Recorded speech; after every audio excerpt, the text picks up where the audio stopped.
After everything we've been through with equity markets over the past few years, from the dot-com bust through the financial crisis, there's few savers who want to strap all of their money to that particular roller coaster.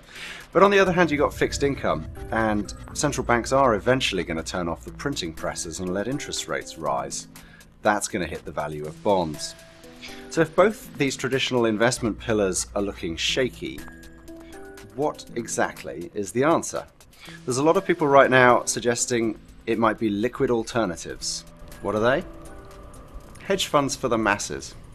The number of so-called alternative mutual funds has doubled since the financial crisis, and they're being launched at the rate of more than one a week in the US. And there's a wide variety of them, offering hedge fund-like strategies such as long-short equity, long-short credit, merger arbitrage, macro investing, even funds of hedge funds. What used to be the preserve of wealthy investors is now on the mass market. Just last year, there were only $157 billion in the 7 alternative mutual fund categories that Morningstar classifies, and now there's 250 billion. So it's grown 100 billion in 1 year.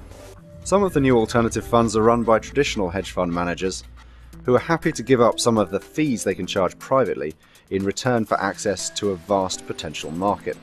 But it's traditional asset managers for now who are going in most enthusiastically. They're either buying hedge fund firms or poaching managers and launching products of their own. For traditional mutual fund managers, these are high-fee products. But what about investors? Will they know what they're buying? And can they expect hedge fund-like returns?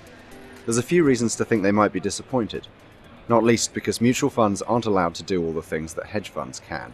There are constraints that you have to live within. There are constraints in terms of leverage, liquidity, even limitations on the ability to invest in certain types of companies or certain types of industries.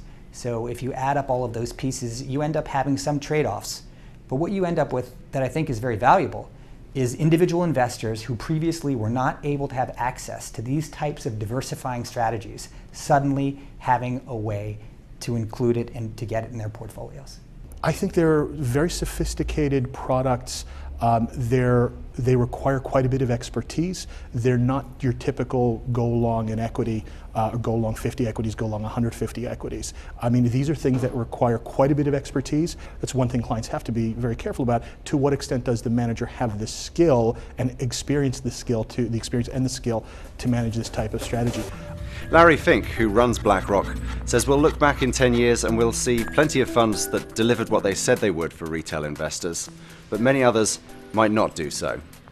This is a period of great experimentation. Investors need to tread with care. Stephen Foley, Financial Times, New York.